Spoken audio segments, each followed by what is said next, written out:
begini, saya minta ke Allah wirid, seminggu datang, kelihatan wajah itu enggak, tahunan. Jeroni meninggal, nangis, ya Allah, ngajar ngaji aja saya libur, semua yang gerak ini, badal-badal itu pengganti-pengganti, saya kunci aja pintu. Lemes Pak, kenapa? Lebih lemes dari ditinggal oleh orang tua ya, karena guru mursyid memang angkat ruhaniyah kita ke atas sih, kalau orang tua malah nurunin kita ya. Dari atas ruhaniyah turun masuk ke dalam rahim, mursyid ngangkat ke atas. Lama kemudian setahun 2 tahun terus saya minta nggak bosan-bosan. Nah itu wajah beliau ini. Tapi guru saya yang di Banten, mama belum wafat. Saya sudah ke Banten, mama belum wafat, dan saya masih dididik oleh Mama Kaduparasi. Kalau di Jawa Barat itu kan panggilannya ada mama ya. Mama itu biasa di atas apa? Yang usianya 80 tahun, ilmunya banyak, karismatik. Usianya itu 80 tahun ke atas, itu namanya mama kalau di Jawa Barat. Nah, minta ini wajah ada di mana? Terus tetap saya dididik oleh guru saya itu, mama, 7 latifah, Rasyidul Qalbi, Qalbi, ya kita dilatih sir, kopi, apa, nafas, kolabiyah, sampai 20 muraqabah. Dari muraqabah ahadiyah, kemudian ma'iyah, akrobiyah, sampai hakikatul Ka'bah. Ini saya ceritakan pendidikan kalau di Buya itu ada sampai apa namanya itu lata'in. Ya, kalau di sana nanti ada hakikatul Ka'bah, hakikatul sholat. Sebab tatkala saya dengar bahasan Buya sudah cukup. Di lata'in itu yang lain hakikatul Ka'bah, hakikatul sholat, hakikatul Quran, kemudian hakikat Sayyidina Musa, hakikat Sayyidina Isa, hakikat Ahmadiyah, Muhammadiyah sudah cukup. Pada tadi lata'in, tadi disebut latifah 11 ya. Kalau di sana 20 muraqabah, 7 latifah. Tapi itu sama dari Bahaidin Naksabandi, jalurnya dari jalur Ahmad Khotib Sambas turun kemudian kepada Syekh Abdul Karim Tanara. Abdul Karim Tanara ini ponakannya Imam Nawawi Tanara. Imam Nawawi Tanara turun ke Mama Asnawi Caringin, Mama Asnawi Caringin kemudian turun ke Mama Kazim, Mama Kazim turun ke Mama Sukanta. Nah, saya dididik oleh beliau. Makanya di sini enak. Dan di Banten tentang ajaran di sini udah ada Pak Masyhur. Dulu di Banten pernah ada yang namanya Latifah 11, cuma dengan datangnya tadi ajaran tasawuf yang penggabungan itu Qadiriyah dan Naksabandiyah, akhirnya kitab Tajul Arifin itu dikembangkan lagi oleh para mursyid dan berkembang sampai sekarang. Saya dididik oleh beliau. Ini wajah ada di mana? Ini wajah ini saya nggak tahu ada di mana. Pokoknya saya minta itu tahunan, nggak sebulan 2 bulan. Terus saja malam minta. Sampai saya selesai sama mama wafat. Mama saya yang Banten wafat lagi, karena usianya sudah sepuh.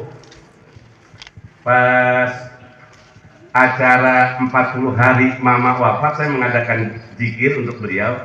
Ntar Buya baru datang Buya. Sebelumnya pas mama sudah wafat, di situ saya cari sekuat saya, ini wajah ada di mana. Itu kan jadi, tapi ini wajahnya wajah Indonesia kan, mama kan wajah Indonesia ya. Tapi di mana? Oh, ada tamu dari Kalimantan, saya tanyain kenal nggak yang begini-gini wajahnya enggak. Ya, kemudian ininya belum punya fotonya. Kan zaman saat itu WA belum ada kayak sekarang Pak. Saat itu belum ada. Ya, BlackBerry, zamannya zaman BlackBerry. Oke. Kemudian hadirin rahimakumullah, kalau saya melihatnya anak saya lagi nonton TV misalnya, mungkin saking saya rindu gitu. Itu kadang-kadang wajah itu timbul di TV, bukan keluar dari TV, timbul. Saya kemudian malam-malam sujud ngelihat tembok, itu doa, wajah Abuya ada. Nah akhirnya alhamdulillah, karena ada di sini pun orang Aceh yang tinggal di sana. Tinggal Aceh nih yang saya belum lacak. Kalimantan udah, Sumatera udah semua. Udah semua saya utus, nah tinggal kamu Aceh. Coba kali-kali orang yang saya cari ada di sana. Jadi utuslah saya utus. Bahkan itu Kiai Asep santrinya banyak gitu. Ya Kiai Asep saya kirim diantaranya sini, kemudian ketemu dengan Buya. Nah itu ngasih Buya, tulisan Buya itu tentang Domir Rua. Di luarnya itu ada foto Buya yang pakai sorban itu di atasnya itu. Nah itu yang saya lihat wajah itu. Yang ininya itu warna hitam tuh, kotak-kotak hitam ya. Tatkala dia selesai, waktu itu lagi musim batu, presidennya SBY. Ingat nggak musim batu, orang pakai batu segede-gede kelapa? Ya itu saya utus itu. Makanya ini Haji Asep karena memang dia seneng batu. Tatkala saya minta tolong supaya datang ke Aceh, dia paling seneng itu. Pulangnya bawa batu banyak banget Pak. Panjang jalan tuh dia borong mungkin.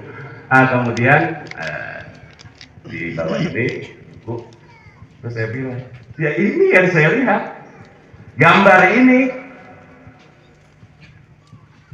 Dan alhamdulillah itu utusan saya langsung Abuya ngebel wali Jakarta.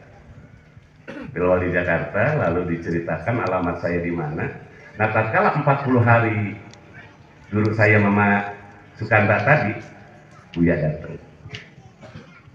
Seneng, saya biasa kalau di Bogor itu seorang murid nyium dengkul guru lagi berdiri itu biasa. Ya Buya datang, terus saya cium dengkulnya. Nah saat itu saya berkata, saya tidak akan lepaskan ulama ini, mursyid ini, sampai kapanpun. Karena saya tahu beliau bukan dari siapa-siapa. Itu karena dari gambar, mudah-mudahan dan nyatanya saya yakin itu dari Allah Subhanahu wa Ta'ala. Dan saya tahunan.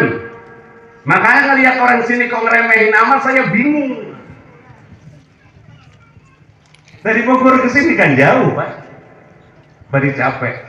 Kalau ngitung capek, kalau sama cinta nggak ada istilah capek. Oh, aneh gitu. Saya mencari. Makanya kan ramai. Sebelum saya kesini juga sama. Fotonya kan udah ketemu. Ya, dicari tulisan-tulisan katanya ramai tentang beliau. Saya, orang bicara apapun tidak apa-apa, saya akan ikut karena saya tahunya bukan kata orang. Saya tahunya dari tadi, dari mimpi. Ya mimpi juga bukan ya, karena memang saya minta sampai tahunan. Ya Allah, saya belum bisa jalan sendiri. Dan di dalam kitab Imam Suruseperti, Imam As-Sarfusti, jika kamu ingin jalan menuju Allah dan Allah kesian kepada kamu, kamu akan dipertemukan dengan seorang mursyid kamil. Makanya saya minta setiap malam itu tahunan, Pak. Sampai saya selesai dulu di Banten dan ketemu dengan Buya, itu pengalaman. Dan ternyata waktu saya ikut suluk, kalau ada yang belum dengar, saya dulu ikut suluk 10 hari pertama wali ya. Iya, wali kena 10 hari terakhir ada pasaran. Itu kan zikir asar itu. Habis asar kita tawajuh kan yang mimpin Buya. Saya di samping Buya. Buya, kena Buya. Saya kalau nggak disuruh Buya nggak berani dekat Pak. Karena kan sini duduknya bisa ngerokok lagi. Buya dulu ya dekat aja. Kemudian kita suluk asar bulan Ramadan. Saya mengalami alam-alam di sana. Saya masuk dalam satu alam yang datarannya ini kayak keramik, bukan keramik, batu alam itu, marmer. Dan itu mengeluarkan cahaya-cahaya kecil di dalam marmer yang saya nggak pernah lihat cahaya itu di alam dunia. Karena kuning, hijau itu. Itu hijaunya entah bagaimana, kuningnya seperti apa, banyak sekali warna. Kemudian di alam sana itu saya melihat ada bangunan kayak Ka'bah, tapi di dalam penglihatan saya nggak ada bahasa Baitul Ma'mur. Itu bangunan kayak Ka'bah segi 4, hitam sekali warnanya. Dan orang yang tawaf di sana cepat, nggak kayak di sini, nggak kayak di Mekah, pelan. Soalnya cepat kayak asap. Tatkala saya mau masuk tawaf, ada 4 orang di sana, 4 orang dan dia senyum. Saya akan sikap orang yang nomor 2. Yang orang itu 4-4-nya begini, mohon maaf. Saya mau sikap yang nomor 2. Tatkala saya jalan di alam sana, di alam sana baju saya nih ada yang narik kenceng banget. Ini sholat apa namanya? Tadi lagi zikir ya asal. Di baju ada yang narik, ditarik. Tatkala saya melek, tangan saya dipegang oleh Abuya. Kalau di alam sana ini yang dipegang baju. Tapi fil khorij, kalau tadi itu maksudnya fi zihni itu, alam zihniah. Tapi fil khorij dalam buktinya yang dipegang sama Buya tangan saya. Dan orang pada nanya, kenapa bisa itu kan kok tangan akan dipegang Buya? Saya tidak akan menjelaskan ini sebelum Buya menjelaskan, saya nggak berani. Akhirnya Buya jelaskan. Terus kata Buya, Yaizen, kalau kagak ditarik mati. Ternyata itu malaikat pencabut nyawa tadi, Pak. Saya saking tertariknya dengan alam itu, Pak, tawaf di sana, ya Allah Pak, wangi itu asap. Mudah-mudahan Bapak nanti alokasi dah pengalaman ini. Saya nungguin lagi nih, sekarang belum datang lagi, Pak. Padahal Ramadan kemarin saya dikit juga, enggak tuh, Pak. Malah tidur maghrib, habis asar, muter, itu wangi, Pak. Saya udah tertarik. Terus saya tanya kenapa ditarik, Buya? Buya katanya, biar aja saya kalau memang saya harus wafat, biar aja diemin, kata Buya, belum waktunya. Kalau memang belum waktunya ya alhamdulillah, bagaimana Buya. Mungkin kalau saya nggak ditarik tuh asar tadi, udah nggak ada saya Pak sekarang itu, udah wafat. Saya tertarik dengan orang itu, senyumnya, tingginya, orang tawaf di sana. Nah, kalau nggak punya guru itu yang narik siapa? Buya tahu dari mana itu kan amrun az-zihniyun, ada di otak saya, kok Buya tahu? Itulah musyrik. Dan Buya sering berkata, jangan ke sana, tempatmu belum di sana, di sini aja. Kita suka milih di kanan, kata Buya, jangan di kanan, di kiri. Belum waktunya. Itu musyrik sekali. Ini pengalaman saya, dan ini saya ceritakan bukan hanya di sini ya Pak. Di waktu saya ngaji di Bogor akan saya sampaikan, kenapa sih kan seneng banget sama Thariqah. Satu, memang kakek saya pengamal Thariqah. Dulu saya pesantren, kalau liburan itu kakek saya melafazkan, kebetulan Thariqahnya Qadiriyah, wa Naqsabandiyah, jam 2 sampai subuh, la ilaha illallah, nggak berhenti. Ntar kalau sudah subuh, di depan ada musola, dia mimpin sholat, habis subuh, kemudian zikir lagi la ilaha illallah, susul dengan baca Quran sampai matahari naik duha, baru berangkat ke sawah. Ke sawah, sejam setengah lagi zohor, kemudian beliau naik lagi. Dan kakek saya itu memang penikmat Thariqah. Dan kalau saya pulang, selalu diceritakan tentang gurunya, mursyidnya, Abah Armin. Nah di situ tertancap di dalam hati saya. Dia ceritakan orang-orang soleh. Akhirnya kakek meninggal, itu fotokopi beliau ngambil Thariqah dari ulama Banten, Buya Armin itu, ya, Buya Armin dikasih ke saya. Lah memang saya udah seneng, alhamdulillah, sampai sekarang saya tidak akan pernah lepaskan. Dan dalam Thariqah itu banyak keluarga, dalam Thariqah itu banyak guru, maka jangan sampai kita memiliki seorang mursyid yang dia tidak bisa mengundang ruhaniyah kita. Semua para mursyid bisa mengundang ruhaniyah. Cerita tadi. Kayaknya Pak, coba kalau zikiran tuh jangan pernah ada nafsu di dalam hati, bersihkan. Kalau udah bersih, kata Allah, layak ini hati ini dikasih hiasan hati, pengalaman ruhani ya. Kita bicara begini nih, beliau bisa ngundang hati saya ada di mana. Jadi kayak bohong-bohongan ya, beneran itu deh Pak. Nah ini yang baru dengar, mudah-mudahan tambah yakin dengan Buya ya. Sehingga sebelum menurut saya ya, Buya mah nggak perlu dibela, ini Thariqah udah pasti maju ya, cuma supaya kita ada pahalanya, itu ya kudu rajin, kemudian yang bisa nulis-nulis, kemudian ngajak orang lain untuk masuk Thariqah. Insyaallah para dewan semuanya, para pejabat yang masuk Thariqah akan barokah. Mudah-mudahan nanti gubernurnya dari MPTT, bupatinya MPTT, semua zikir la ilaha, goyang Aceh dengan la ilaha illallah, la maujud. Tidak ada wujud kecuali Allah, itu amrul hakiki.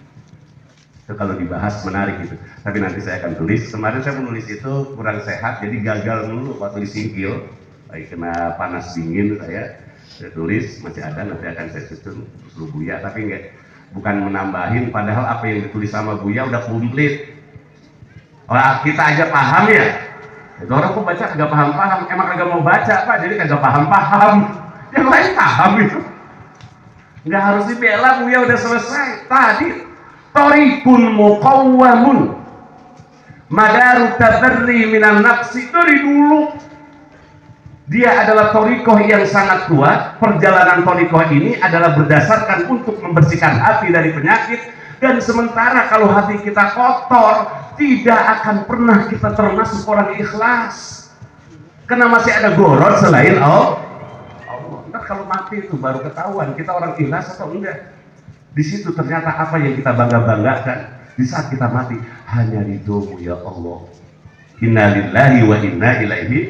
Maka mutu qabla anta mutu, matilah kamu sebelum kamu dimatikan. Matikan hatimu dari hawa nafsu sebelum kamu mati beneran. Cara mematikannya dengan memperbanyak zikir, diantaranya Allahu Allah dan la ilaha illallah. Mudah-mudahan semuanya husnul khotimah.